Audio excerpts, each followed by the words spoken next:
Hey, it's Shauna with Neo-Feminine Astrology. Welcome to your video all about the Mercury Retrograde in July 2019.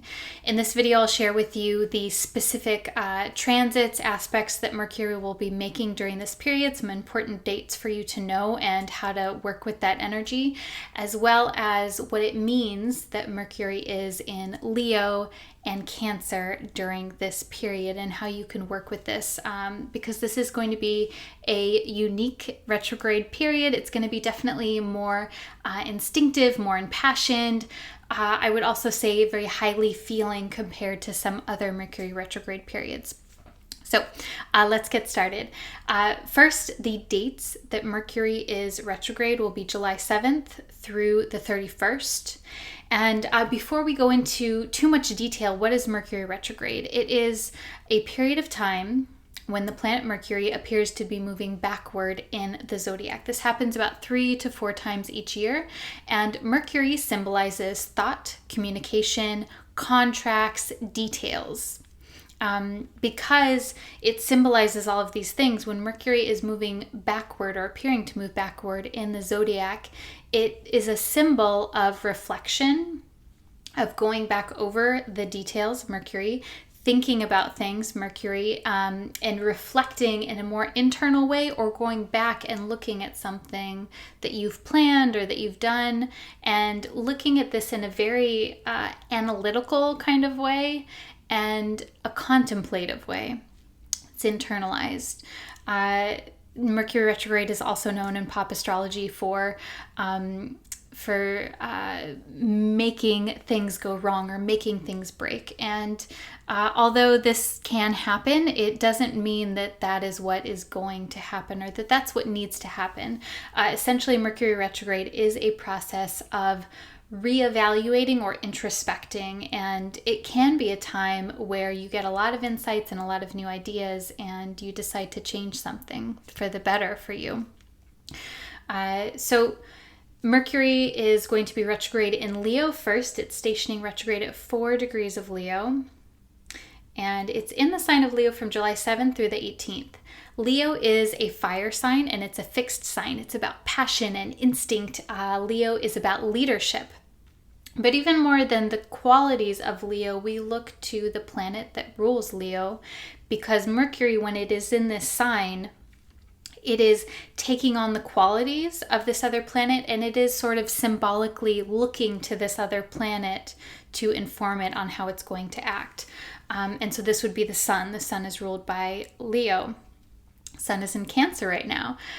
So what this means is, number one, Mercury is in a sign, Leo, where it's not particularly strong, doesn't have a ton of, doesn't really have any essential dignity in the sign of Leo. Again, we're all talking about the thought process and communication. So thought process communication in a fixed fire sign is going to be very passionate, very instinctive, and there's a sense of like sticking to something that you really believe in. So all of those themes could be coming up during this whole period, or you could be reevaluating where it is that you feel passionate and excited. The fact that this is going to the sun in the sign of Cancer tells me that it may be a highly feeling time. There may be a lot of sensitivity or intuition or instinct or themes around even nurturing or caretaking. All of those themes could be intermingled in here. And this is important because it's unique to this particular period, because if the sun were, let's say, in Virgo, it would be more of an analytical time, but because the sun is in Cancer during basically this entire time almost, it does take on a more feeling tone, more instinctive tone.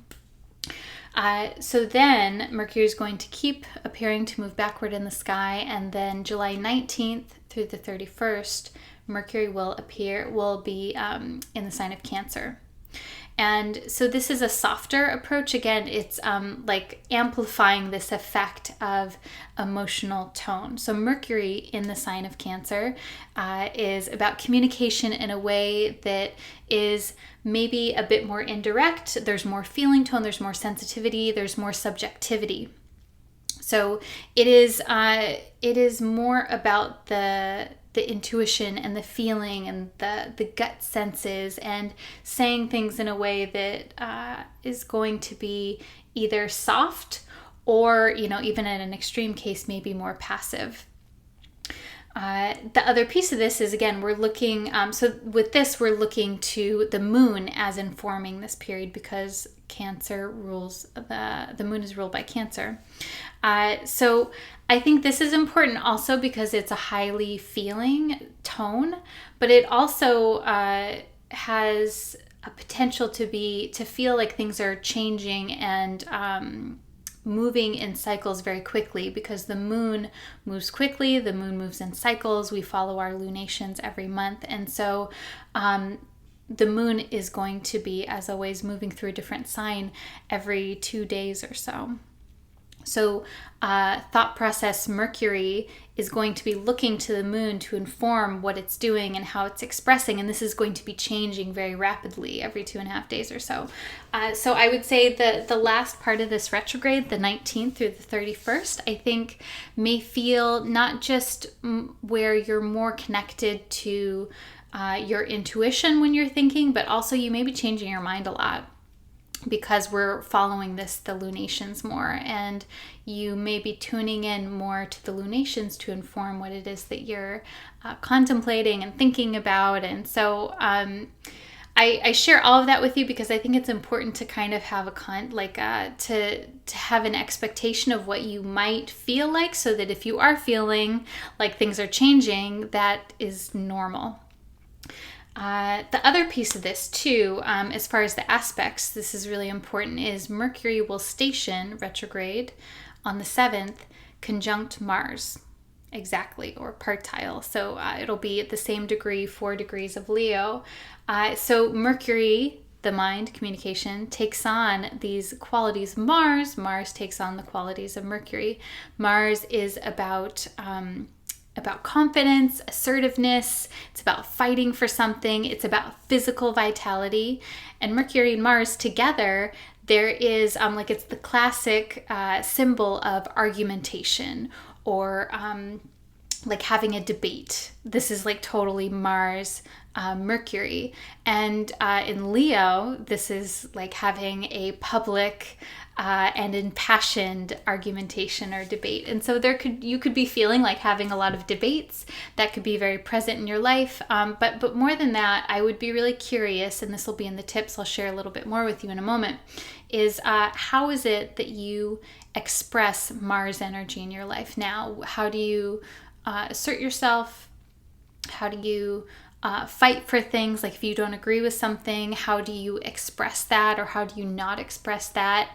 And like, where is your passion when it comes to expressing yourself, or allowing those ideas just to flow?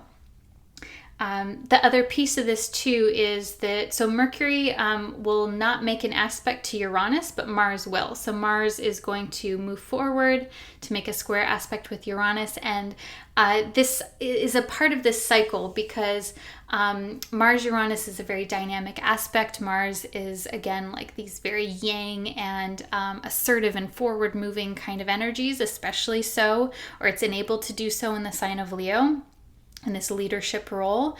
And then Uranus is about changing things. It's about taking a system and breaking it down so that it can be better, changing an old system into something new. And Uranus can also symbolize where there is a desire for freedom and a desire to let go of something entirely, or to change something very radically. But essentially the freedom piece is usually very present. So this can be where there's a lot of desire for finding freedom. If you're having Uranus aspect any planets in your natal chart, this is going to be very present for you, even more so.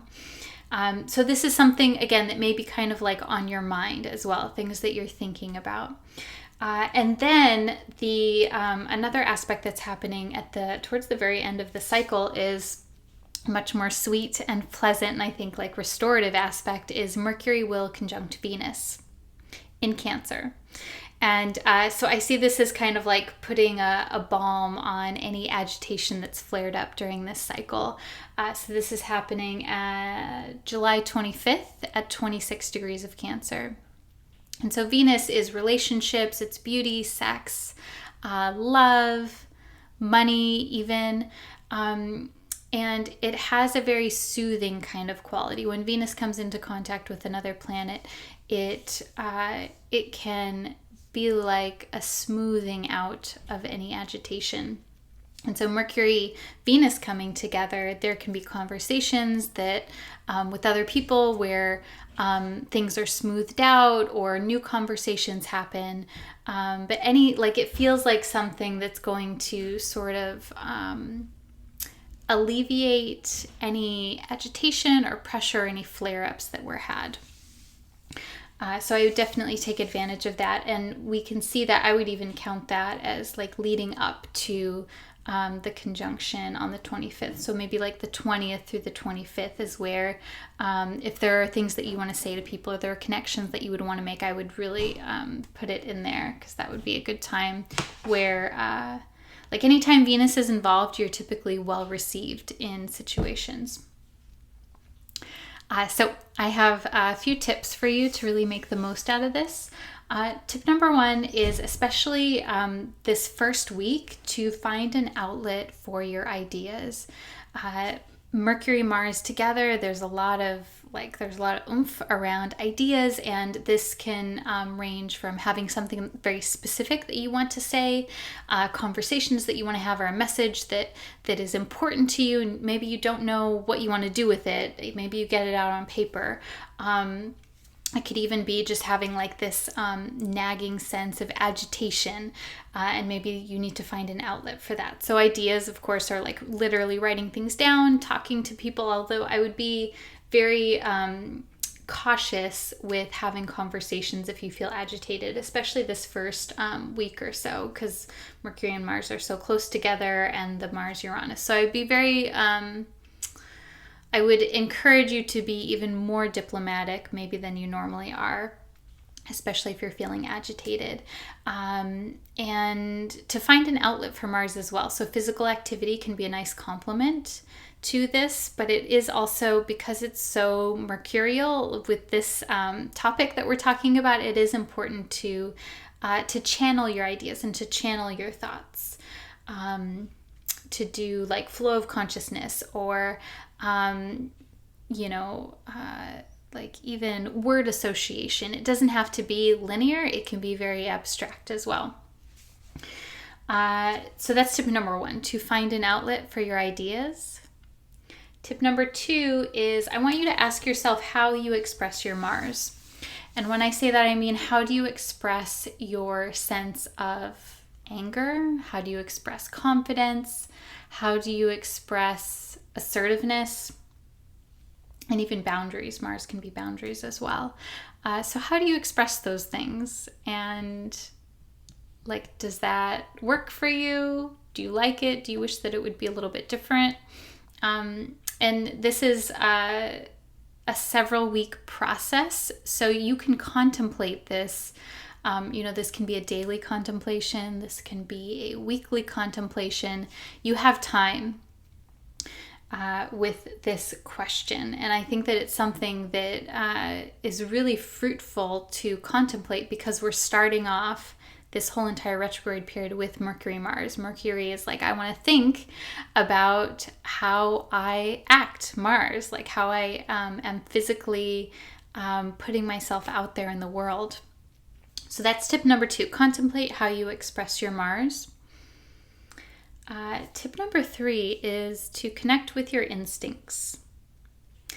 And this is because there's a few different layers to this. Number one, this of course connects you with your Mars, that instinct, the Leo, which is about the like primal instinct, like the gut reactions, and like instinct of like being excited towards something.